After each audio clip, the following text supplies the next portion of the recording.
Both men have promised not to take a back implications of that as they get into a phone booth stance here at the beginning of the fight.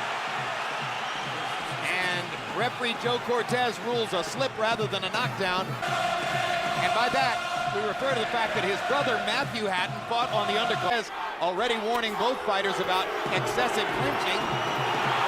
But the hand speed of Hatton is just too much. Castillo away from him. But he smothered his work. That's the problem, is he throwing punches and then he smothered him as soon as he lands a punch. It was Castillo who promised uppercuts. It's Hatton who lands in festival too. But both guys expressed that they each one. Castillo misses with a left hook after Hatton landed his. Done he can by smothering his work. And pull out a victory which looked unlikely midway through the fight. Hatton lands a quick left hook inside. CompuBox numbers in round one. Hatton was 20 out of 58. Castillo, it's his #1 weapon when he can get it going in rhythm. The big stretch. But it looks like the speed difference is so much that I don't think that's going to be a big factor tonight. I mean, Castillo just entirely too slow. And Ricky should keep it at a distance where he can take advantage of his face. Now Castillo. Diego Corrales, he mastered the longer arm Corrales from outside. Yeah, Corrales, even though he was tall, he really had very good short, compact punches. In fact, he'd rather fight in close than to fight at a distance. His opponent's speed. And if there is an answer to speed. Yeah, that's when he was younger. He looks like an old man.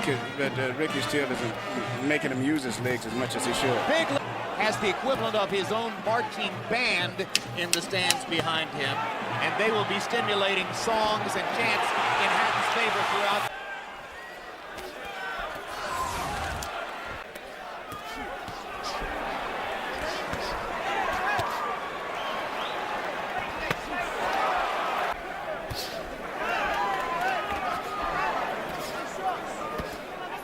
Sube los golpes.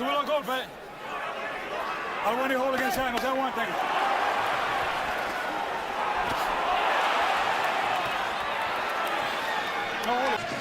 Flow of punches from both sides.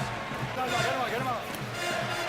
On the other, both fighters have built a better rhythm and tempo in the first half of this round. Warning them, he's exhorting them to throw punches. Seemingly having been hurt by Juan Urango's body punches in the 5th round of the last fight, one factor which seemed to slow him down in the second half of the fight. If you have trouble taking it to the body, logic tells you you're going to... Castillo still tends to regard himself as the #1 body puncher in the sport, although fans of Miguel Cotto would say otherwise at this point. And Julio Cesar Chavez. This point.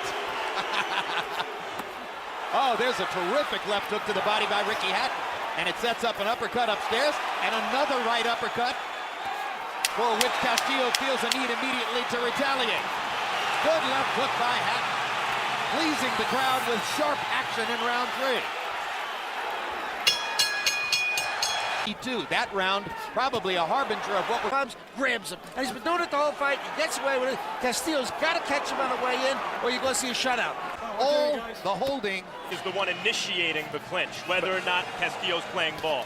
But the thing is, Hatton seems to be punching, and as soon as he lands a punch, he starts pushing him with it, clinching him, whatever. But he's trying to make it Castillo back into the ropes. Is this the Hatton who beat Castillo? Castillo becomes very unorganized. A warning? I did not. Seems like a quick deduction.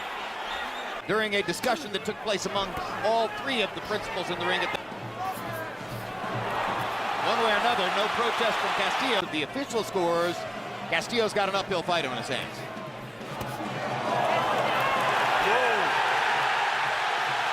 What did I say about body punching that Hatton didn't punch as good as Castillo?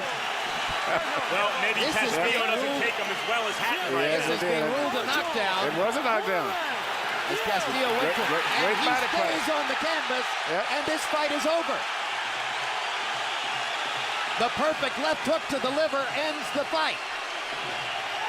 I think those who said going into this fight that Castillo was shot, they look pretty smart right now. Absolutely. The way Jose Luis Castillo sat that one out, shocking to many at ringside. Yeah, he looked like a shot fighter from the beginning. Not the same guy who fought Diego Corrales in back-to-back fights, and maybe as a result of those fights, he's not the same guy. Yeah, I was very surprised when I saw the first 10 seconds how bad he looked. So maybe the first 6 rounds against Ngoju meant, Emmanuel, that he was done. Yep. Let's take a look at the finish once again. We've seen a lot of knockouts recently on body shots. Here's another one. Right under the elbow. And he didn't see that. He wasn't expecting it. He thought that he was coming to the head. I thought for a moment he was trying to convince Cortez he had been hit low. But no, it was the perfect liver shot. Yep.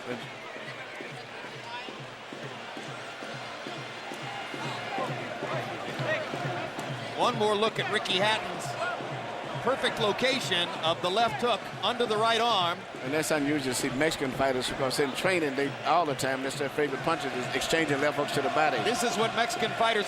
Ladies and gentlemen, referee Joe Cortez reaches the count of 10. The official time, 2 minutes, 16 seconds, round number 4. The winner by knockout victory, still undefeated, still the IBO light welterweight champion of the world from Manchester, England, Ricky Hitman Hatton.